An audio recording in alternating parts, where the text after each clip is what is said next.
Jai Shri Gurudev, welcome to physics online class. In the previous class, we have deduced Ohm's law and also we studied the limitations of Ohm's law. Today we are going to study about the resistance.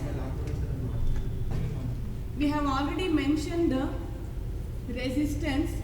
Now we are going to study in detail what is resistance and how to calculate it and what are the types of resistance and all. So first of all, how to define resistance in a numerical form. So numerically, resistance is defined as the ratio of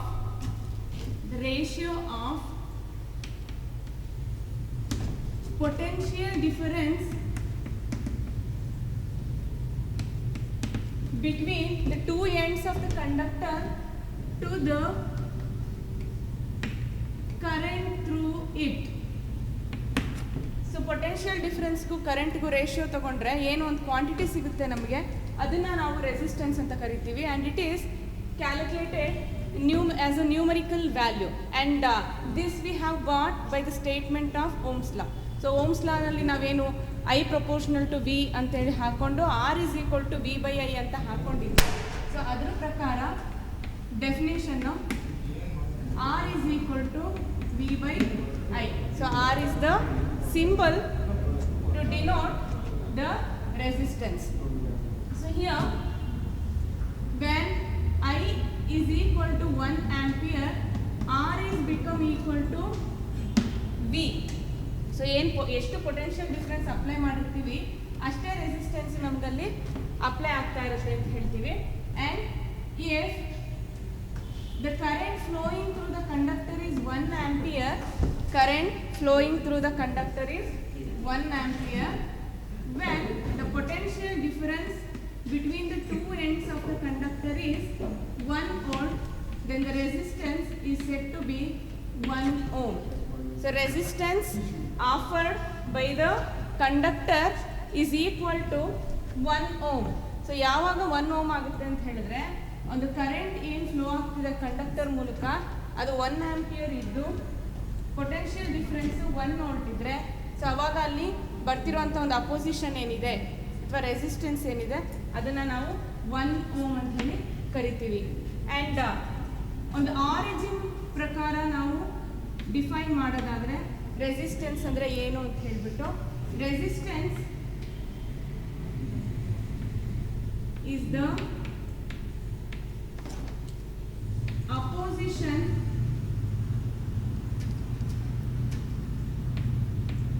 offered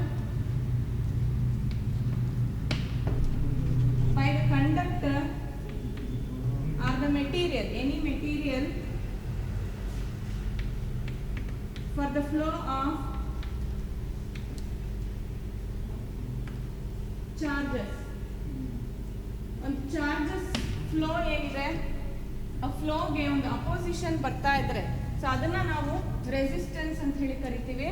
so ಈ resistance ಏನಿದೆ, so that is measured with the SI unit ohm, or you can write it with the symbol ohm. So ಈ resistance actual ಆಗಿ ಹೇಗೆ produce ಆಗುತ್ತೆ ಒಂದು ಕಂಡಕ್ಟರ್ನಲ್ಲಿ ಅಂತ ಹೇಳಿದ್ರೆ, as we know that, so if you consider conductor, for example a metal will have more number of free electrons within the surface. So ಇದನ್ನು ನಾವು already discuss ಮಾಡಿದ್ದೀವಿ ಪ್ರೀವಿಯಸ್ ಕ್ಲಾಸಸ್ಸಲ್ಲಿ. ಸೊ ಈ ಫ್ರೀ ಎಲೆಕ್ಟ್ರಾನ್ಸ್ ಏನಿರುತ್ತೆ in the application of external electric field, so ಯಾವುದೇ ಒಂದು ನಾವು conductor ತಗೊಂಡ್ರೆ ಸೊ ಎಲೆಕ್ಟ್ರಾನ್ಸ್ ಏನಿರುತ್ತೆ ಫಸ್ಟು ಒಂದು ರ್ಯಾಂಡಮ್ ಮೋಷನಲ್ಲಿ ಇರುತ್ತೆ. The electrons will be in the random motion.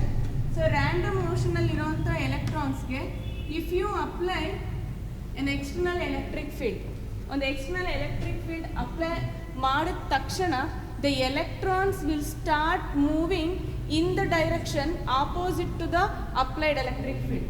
So usually electric field ನಮಗೆ ಪಾಸಿಟಿವ್ ಇಂದ ನೆಗೆಟಿವ್ ಕಡೆ ಹೋಗುತ್ತೆ, ಪಾಸಿಟಿವ್ ಇಂದ ನೆಗೆಟಿವ್ ಕಡೆ ಹೋಗುತ್ತೆ.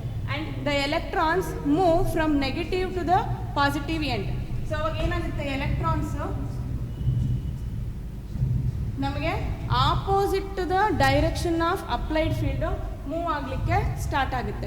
ಸೊ ಯಾವಾಗ ಅದೊಂದು ಡೈರೆಕ್ಷನ್ ಚೇಂಜ್ ಮಾಡಿ ಮೂವ್ ಆಗೋಕ್ಕೆ ಸ್ಟಾರ್ಟ್ ಆಯಿತು, then there will be a collision between the other electrons and also with the fixed atoms or ions in the conductor. So on the fixed atoms ಅಥವಾ ions ಜೊತೆ ಅದು collide ಆದಾಗ the electron will lose its energy completely to the atoms or other electrons. So ಬೇರೆ ಒಂದು atoms ಯಾವುದ್ರ ಜೊತೆ collide ಆಗ್ತಾ ಇದೆ ಅದಕ್ಕೆ ತನ್ನ ಎನರ್ಜಿನ ಕಂಪ್ಲೀಟ್ಲಿ ಅದು ಬಿಟ್ಕೊಡುತ್ತೆ. ಸೊ ಎನರ್ಜಿ ಬಿಟ್ಕೊಟ್ಟಾಗ ತಕ್ಷಣ ಏನಾಗುತ್ತೆ, the electrons will start moving again as a fresh movement, ಅಂದರೆ ಇದು ಫ್ರೆಶ್ ಆಗಿ ಮತ್ತೆ ಅದು ಮೂವ್ ಆಗಲಿಕ್ಕೆ ಸ್ಟಾರ್ಟ್ ಆಗುತ್ತೆ. So this process continues till there is a applied electric field. So ಎಲ್ಲಿವರೆಗೂ ಒಂದು ಅಪ್ಲೈಡ್ ಎಲೆಕ್ಟ್ರಿಕ್ ಫೀಲ್ಡ್ ಇದೆಯೋ ಅಲ್ಲಿವರೆಗೂ ಈ ಪ್ರೊಸೆಸ್ಸು ಕಂಟಿನ್ಯೂ ಆಗ್ತಾ ಇರುತ್ತೆ. ಸೊ ಈ ರೀತಿ ಕಂಟಿನ್ಯೂ ಆಗುವಾಗ ಏನಾಗುತ್ತೆ, ಪ್ರತಿ ಸರಿ ಅದು ಸ್ಟಾಪ್ ಆಗಿ ಮತ್ತೆ ಮೂವ್ ಆಗೋಕ್ಕೆ ಸ್ಟಾರ್ಟ್ ಆಗುತ್ತೆ. ಸ್ಟಾಪ್ ಆಗಿ ಮೂವ್ ಆಗುತ್ತೆ ಅಂತ ಹೇಳಿದ್ರೆ there is a loss in energy and that loss of energy is nothing but the resistance. So ಅದು ಏನಕ್ಕಾಗುತ್ತೆ ಅಂತ ಹೇಳಿದ್ರೆ ಆ ಒಂದು ಸ್ಟಾಪ್ ಆಗ್ತಿದೆ ಅಂತ ಹೇಳಿದಾಗ ಮೂವ್ಮೆಂಟ್ ಏನಾಯಿತು, ಅಲ್ಲಿ ಸ್ಟಾಪ್ ಆದಂಗೆ ಆಯಿತು ನಮಗೆ.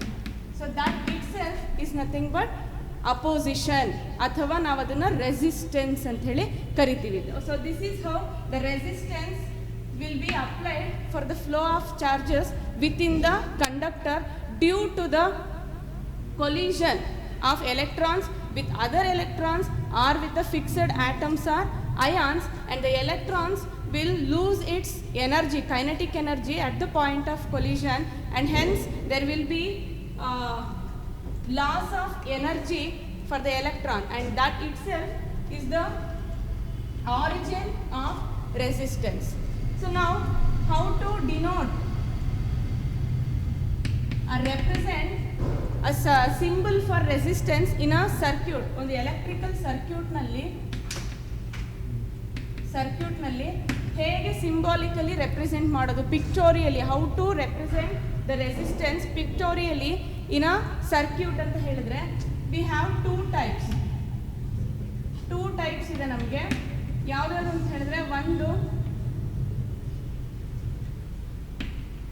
this is a fixed resistor or resistance.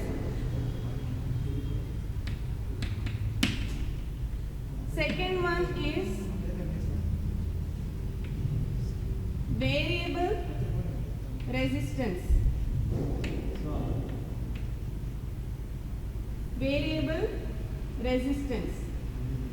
So this is how we will represent symbolically in a circuit. ಒಂದು ಸರ್ಕ್ಯೂಟ್ ಡ್ರಾ ಮಾಡಬೇಕು ಅಂತ ಹೇಳಿದ್ರೆ, ಈಗ ನಾವು ಪ್ರೀವಿಯಸ್ ಚಾಪ್ಟರ್ನಲ್ಲಿ ಕೆಪಾಸಿಟರ್ಸ್ನ ಡ್ರಾ ಮಾಡಿದ್ವಿ. ಸೊ ಹೇಗಿತ್ತು ಕೆಪಾಸಿಟರ್ನ ನಾವು ಒಂದು ಸರ್ಕ್ಯೂಟಲ್ಲಿ ಹೇಗೆ ಬರ್ಕೊಂಡ್ವಿ ಅಂತ ಹೇಳಿದ್ರೆ ಪ್ಯಾರಲಲ್ ಲೈನ್ಸ್ನ ಹಾಕೊಂಡು ರೆಪ್ರೆಸೆಂಟ್ ಮಾಡಿದ್ವಿ, ಹೌದಲ್ವಾ, ಈಕ್ವಲ್ ಪ್ಯಾರಲಲ್ ಲೈನ್. ಅದೇ ಥರ ಒಂದು bigger line and smaller line ಅಂತ ಹೇಳಿದಾಗ parallel lines that represents the battery, ಹೌದಲ್ವಾ. So in the same way to represent a resistor will use ಇದೊಂಥರ ಸಾಟೂತ್ ವೇವ್ಸ್ ಹೇಗಿರುತ್ತೆ ಆ ರೀತಿ ನಾವು ಹಾಕ್ಕೊಳ್ತೀವಿ. ಸೊ ಆ ಕಡೆಯಿಂದ ಟರ್ಮಿನಲ್ಸ್ ನಾವು ಹಾಕ್ಕೊಳ್ತೀವಿ. ಸೊ ನಾವು ಬರೀ ಅಷ್ಟು ಮಾತ್ರ ಬರ್ಕೊಂಡ್ರೆ ಅದು ಫಿಕ್ಸೆಡ್ ರೆಸಿಸ್ಟೆನ್ಸ್ ಆಗಿರುತ್ತೆ. ಅಂದರೆ the value of the resistance is constant, ಅಂದರೆ ಏನು ಅಪೋಸ್ ಮಾಡ್ತಾ ಇರುತ್ತೆ ಫ್ಲೋ ಆಫ್ ಚಾರ್ಜಸ್ಗೆ ಅದು ಅಷ್ಟೇ ಇರುತ್ತೆ ಅಂತ ಹೇಳಿ. ಸೊ ವೇರಿಯಬಲ್ ರೆಸಿಸ್ಟೆನ್ಸ್ ಅಂತ ಹೇಳಿದ್ರೆ ಅದ್ರ ವ್ಯಾಲ್ಯೂ ವೇರಿ ಆಗ್ತಾ ಇರುತ್ತೆ due to the other components in your circuit. So this is how will represent the resistance symbolically in a circuit. So next, how to calculate the resistance. ಹೇಗೆ calculate ಮಾಡೋದು ಅಂತ ಹೇಳಿ. So according to Ohm's law,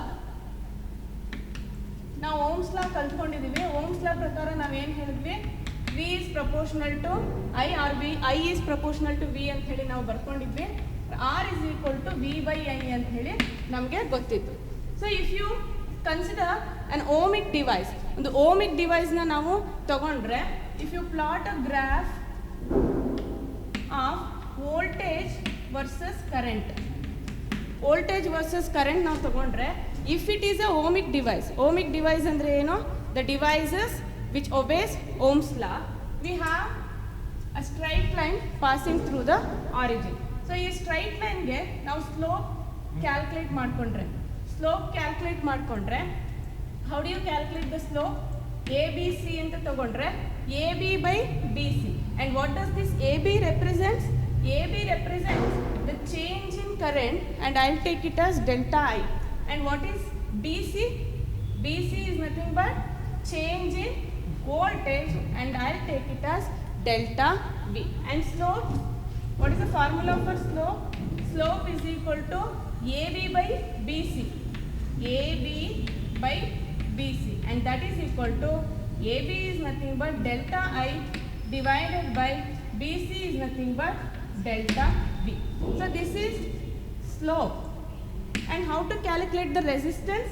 Resistance is nothing but V by I, and in the slope we have I by V, isn't it? So in order to calculate the resistance, we have to find out the reciprocal of slope, that is 1 by slope is nothing but the resistance delta V by delta I. So this is how we have to calculate the resistance using a V by I or a graph of V versus I. So voltage ಅಥವಾ potential difference versus current ಗೆ ನಾವು graph ಹಾಕೊಂಡು ಒಂದು straight line ಏನು ಬರುತ್ತೆ for an ohmic device, ಅದಕ್ಕೆ ನಾವು slope ಕಂಡಿಡ್ಕೊಂಡು ರೆಸಿಪ್ರೋಕಲ್ ಆಫ್ ಸ್ಲೋಪ್ ತಗೊಂಡ್ರೆ ನಮಗೆ ರೆಸಿಸ್ಟೆನ್ಸ್ ಸಿಗುತ್ತೆ. So you can be asked in your examination that what does V I graph gives. So ಒಂದು ವಿ ಐ ಗ್ರಾಫ್ ನಮ್ಗೆ ಏನು ಕೊಡುತ್ತೆ ಅಂತ ಕೇಳಿದ್ರೆ 1 ಮಾರ್ಕಿಗೆ you have to say that it gives resistance, the value of resistance, that is the opposition offered by the conductor for the flow of charges. So this is about resistance. Next we'll move on to the topic resistors. So resistors ಬಗ್ಗೆ ನಾವು ಈಗ ಕಲ್ತ್ಕೊಳ್ಳೋಣ.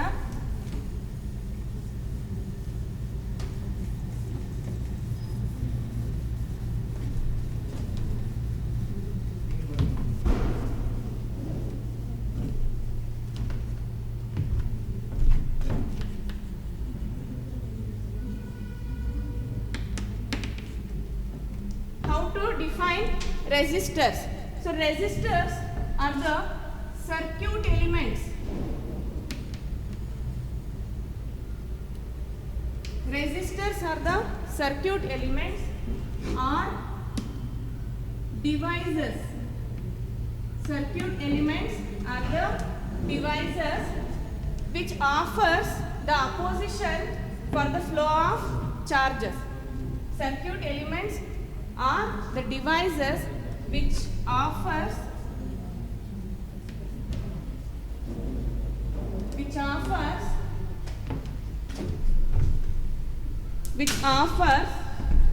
the opposition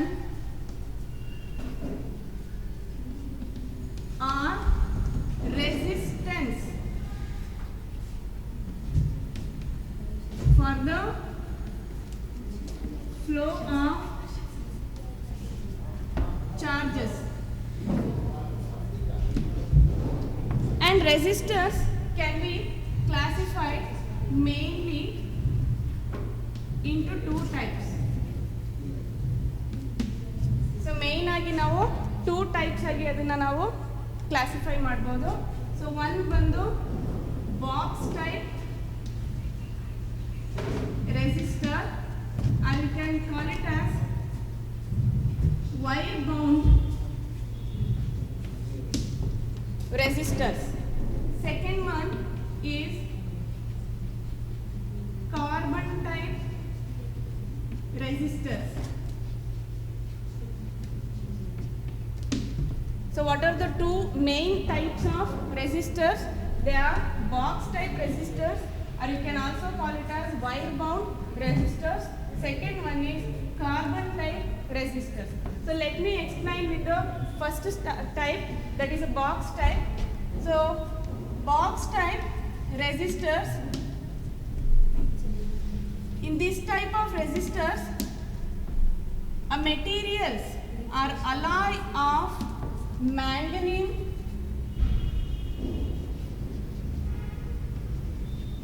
constantan,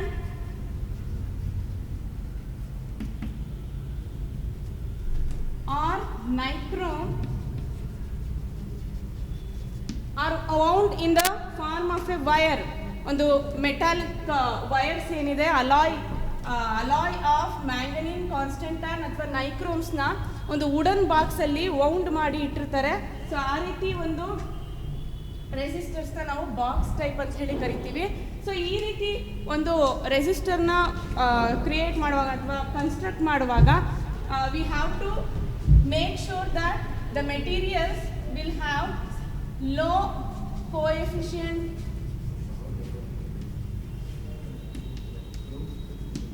of temperature of resistance. Temperature coefficient ಏನಿದೆ, temperature coefficient of resistance ಕಡಿಮೆ ಇರಬೇಕು. So what does it mean? So temperature coefficient of resistance ಅಂತ ಹೇಳಿದ್ರೆ the material should be insensitive to the temperature. So temperature rise ಅಥವಾ lower ಆದಾಗ, ಜಾಸ್ತಿ ಅಥವಾ ಕಡಿಮೆ ಆದಾಗ ಅಲ್ಲಿ ಯಾವುದೇ ರೀತಿಯಾದಂಥ ಚೇಂಜಸ್ಸು ಒಂದೇ ಸರಿ ಆಗಬಾರ್ದು. ಅಂದರೆ ಇನ್ಸೆನ್ಸಿಟಿವ್ ಟು ದ ಟೆಂಪ್ರೇಚರ್ ಇರಬೇಕು. ಯಾಕೆಂದರೆ ನಾವು ಓಮ್ಸ್ ಲಾನ ಸ್ಟೇಟ್ ಮಾಡಬೇಕಾದ್ರೆ ಹೇಳಿದ್ದೀವಿ ಒಂದು ಫಿಸಿಕಲ್ ಕಂಡೀಷನ್ ಮತ್ತು ಟೆಂಪ್ರೇಚರು ಕಾನ್ಸ್ಟೆಂಟ್ ಆಗಿರಬೇಕು ಅಂತೇಳಿ. ಸೊ ಆ ರೀತಿ ಒಂದು ಅಲಾಯ್ ನಾವು ತೊಗೊತಾ ಇದ್ದೀವಿ ಅಂತ ಹೇಳಿದರೆ ಯಾವ ರೀತಿ ಅಲಾಯ್ನ ನಾವು ಚೂಸ್ ಮಾಡಬೇಕು ಅಂತ ಹೇಳಿದ್ರೆ it should have a temperature coefficient of resistance lower value. So ಕಡಿಮೆ ಇರೋವಂಥದ್ದನ್ನ ನಾವು ಚೂಸ್ ಮಾಡ್ಕೊಳ್ಬೇಕು. ಮತ್ತು ಈ ಬಾಕ್ಸ್ ಟೈಪ್ ರೆಸಿಸ್ಟರ್ಸ್ದು ರೆಸಿಸ್ಟೆನ್ಸ್ ವ್ಯಾಲ್ಯೂ ಏನಿದೆ it ranges between fraction of ohm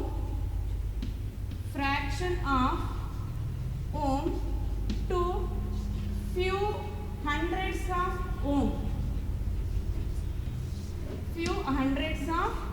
ohm. ಒಂದು ಕಡಿಮೆ ವ್ಯಾಲ್ಯೂ ಇಂದ ಹಿಡಿದು ಹಂಡ್ರೆಡ್ಸ್ ಆಫ್ ಓಮ್ಸ್ವರೆಗೂ ಅಷ್ಟು ಮಾತ್ರ ಇದರ ರೇಂಜ್ ಇರುತ್ತೆ. ಅದಕ್ಕಿಂತ ಹೈಯರ್ ರೇಂಜ್ ಆಫ್ ಓಮ್ಸ್ ಅಥವಾ ಒಂದು ರೆಸಿಸ್ಟೆನ್ಸ್ನ ಅಪ್ಲೈ ಮಾಡೋಕ್ಕೆ ಸಾಧ್ಯ ಇಲ್ಲ ನಮಗೆ ಈ ಬಾಕ್ಸ್ ಟೈಪ್ ರೆಸಿಸ್ಟರ್ಸ್ನ ಯೂಸ್ ಮಾಡಿಕೊಂಡು. ಅಂದರೆ the amount of opposition offered for the flow of charges is only between the range fraction of ohm to few hundreds of ohms ಅಷ್ಟೇ ಇರುತ್ತೆ.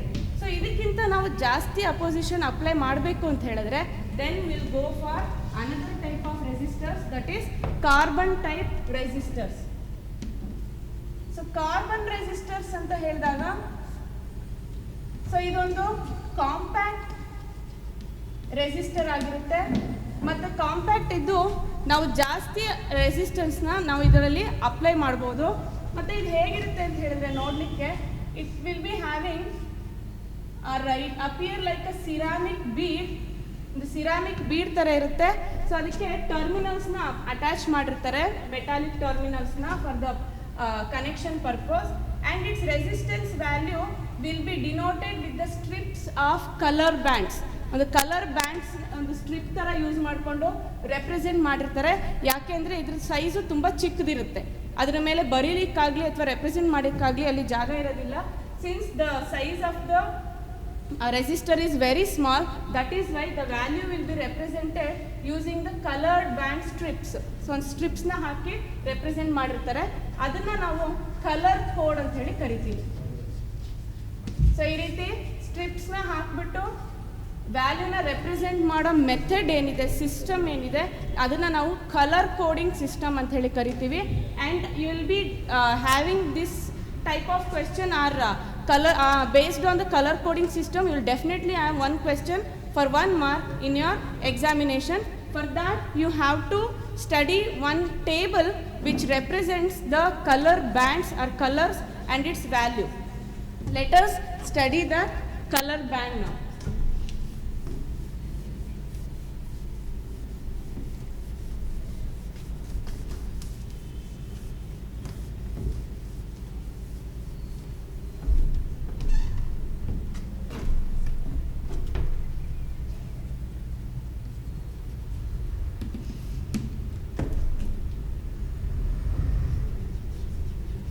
Make a table where first column is color, second one is band, third one is multiplier,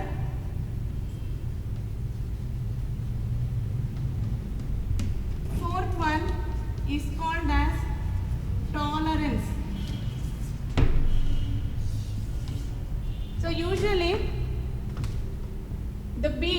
the resistor contains 4 stripes. So 4 line ಇರುತ್ತೆ generally. So ಅದರಲ್ಲಿ first band ಬಂದು ನಮಗೆ value ಹೇಳುತ್ತೆ, ಎಷ್ಟು value ಅಂತ ಹೇಳಿ. ಸೆಕೆಂಡ್ ಒನ್ ಕೂಡ ವ್ಯಾಲ್ಯೂ ಹೇಳುತ್ತೆ ನಮಗೆ, ಫಸ್ಟು ಸೆಕೆಂಡು ನಮಗೆ ವ್ಯಾಲ್ಯೂ ಹೇಳುತ್ತೆ. ಸೊ ಥರ್ಡ್ ಒನ್ ಬಂದು ನಮಗೆ ಮಲ್ಟಿಪ್ಲೈಯರ್ ಹೇಳುತ್ತೆ. ಸೊ ದ ಫೋರ್ತ್ ಬ್ಯಾಂಡ್ ನಮಗೆ ಟಾಲರೆನ್ಸ್ ಹೇಳುತ್ತೆ. So every resistor should not have it may R may not have the fourth band. So fourth band ಇರಲೇಬೇಕು ಅಂತೇನಿಲ್ಲ. ಸೊ ಇರಲೂಬಹುದು, ಇಲ್ದನೇನು ಕೂಡ ಇರ್ಬೋದು. And that fourth band represents the tolerance. Tolerance ಅಂತ ಹೇಳಿದ್ರೆ the variation in the resistance. ಅಲ್ಲಿ ನಮಗೆ resistance value rice ಆಗ್ಬೋದು ಅಥವಾ ಕಡಿಮೆ ಆಗ್ಬೋದು. ಆ ಒಂದು ವ್ಯಾಲ್ಯೂನ ರೆಪ್ರೆಸೆಂಟ್ ಮಾಡೋದೇ ಈ tolerance. And the fourth band represents the tolerance. So usually we have the colors black, brown, red, orange, yellow, green, blue,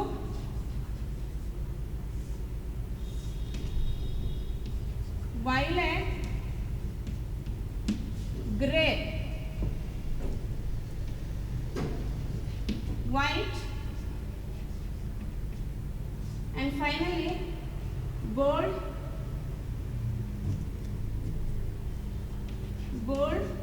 silver, and if there is no fourth band, we'll write it as no color.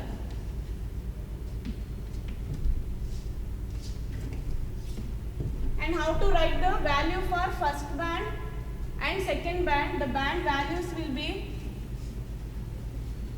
for black we start with the 0, 1, 2, 3, 4, 5, 6, 7, 8, 9.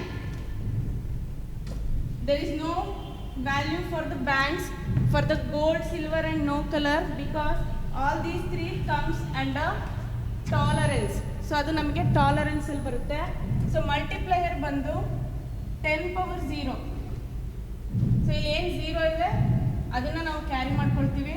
10 power 0 ಅಂತ ಹೇಳಿದ್ರೆ ಏನದು 1 ಆಗುತ್ತೆ. 10 power 1, 10 power 2, 10 power 3, 10 power 4, 10 power 5, 10 power 6, 10 power 7, 10 power 8, 10 power 9. Here we can take it as 10 power minus 1 and 10 power minus 2 for gold and silver. So here tolerance for gold is 5%. Let me write here gold 5%. For silver 10%. And for no color it is 20% variation in the value of resistance. So ಈ ರೀತಿ ನಾವು ವ್ಯಾಲ್ಯೂನ ಹಾಕೊಂಡು ನಾವು calculate ಮಾಡ್ಕೊಳ್ಬಹುದು resistance value ಎಷ್ಟಿದೆ ಒಂದು ರೆಸಿಸ್ಟರ್ನಲ್ಲಿ ಅಂತ ಹೇಳಿ. ಸೊ ಒಂದು ನಿಮಗೆ ಒಂದು ರೆಸಿಸ್ಟರ್ ಅಥವಾ ಒಂದು ಸರ್ಕ್ಯೂಟ್ ಎಲಿಮೆಂಟ್ ಕೊಟ್ಟಾಗ ಅದ್ರ ಮೇಲೆ ಬರ್ದಿರೋದಿಲ್ಲ ಅದ್ರ ವ್ಯಾಲ್ಯೂ ಎಷ್ಟು ಅಂತ ಹೇಳಿ. But using the colour code system we can calculate its resistance value. So ಇದರಲ್ಲಿ ಹೇಗೆ ನೆನ್ಪಿಟ್ಕೊಳ್ಳೋದು ಈ ಟೇಬಲ್ನ ಅಂತ ಹೇಳಿದ್ರೆ, there is a very easy method. I show you. B.B. Roy of Great Britain had very good wife wearing gold and silver necklace. So ನೋಡಿ, ಇದೊಂದು ನ್ಯೂಮೋನಿಕ್ಸು. ನೀವು ನೆನ್ಪಿಟ್ಕೊಳ್ಬೇಕು ಅಂತ ಹೇಳಿದ್ರೆ ಅದೊಂದು ಲೈನ್ ನೆನ್ಪಿಟ್ಕೊಂಡ್ರೆ ನಿಮಗೆ 1 ಮಾರ್ಕ್ ಬರುತ್ತೆ ಖಂಡಿತ. ಸೊ ಇಲ್ಲಿ ನೋಡಿ, B.B. Roy of Great Britain had very good wife wearing gold and silver necklace. ಇಲ್ಲಿ ನೋಡಿ, ಬಿ ಅಂತ ಹೇಳಿದ್ರೆ black, brown, red, orange, yellow, green, blue, violet, grey and white, gold, silver and none. So ಇದ್ರ ಮೇಲೆ ನೀವು value ಬರ್ಕೊಂಡ್ರೆ ನಿಮಗೆ confuse ಆಗೋದಿಲ್ಲ.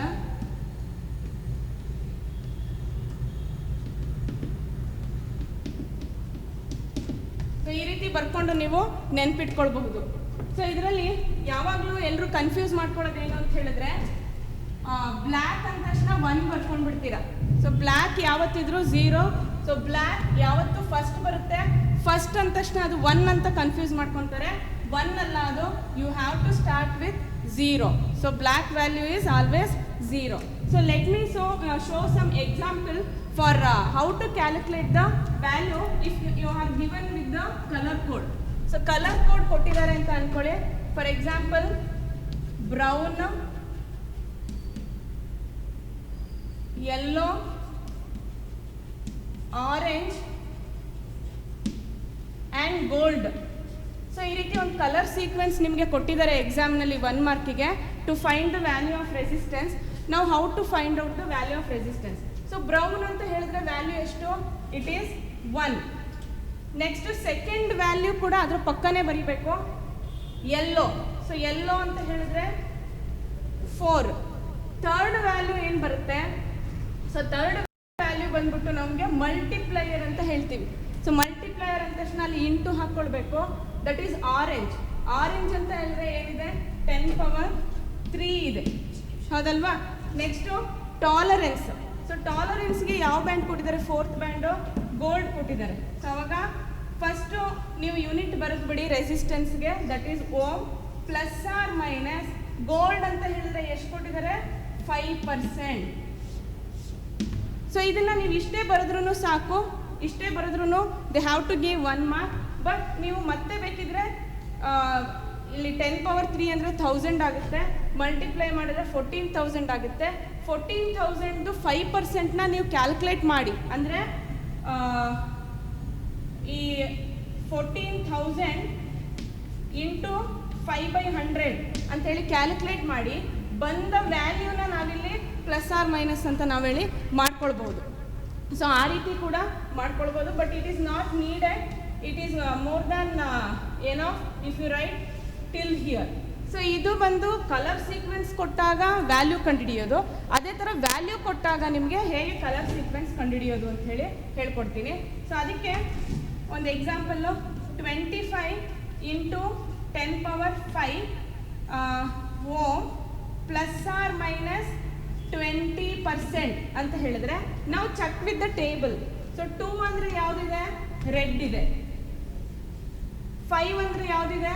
Green ಇದೆ. ಸೊ ಮಲ್ಟಿಪ್ಲೈಯರ್ 10 ಪವರ್ 5 ಅಂತ ಹೇಳಿದಾಗ ಅದು ಕೂಡ ಗ್ರೀನೇ ಇದೆ. 20% ಅಂತ ಹೇಳಿದ್ರೆ ನೋ ಕಲರ್. ಆ ನೋ ಕಲರ್ ಅನ್ನೋದನ್ನೇ ನೀವು ಬರೆಯೋದು ಬೇಡ. ಏನು ಬರ್ದಿಲ್ಲ ಅಂದರೆ it is understood that it is no colour ಅಂತ ಹೇಳಿ. So this is how you have to calculate the colour sequence when the value is given. So till here it is about how to calculate the resistance value when you have given with the value or when you are given with the color sequence. I hope you have understood the class. Thank you.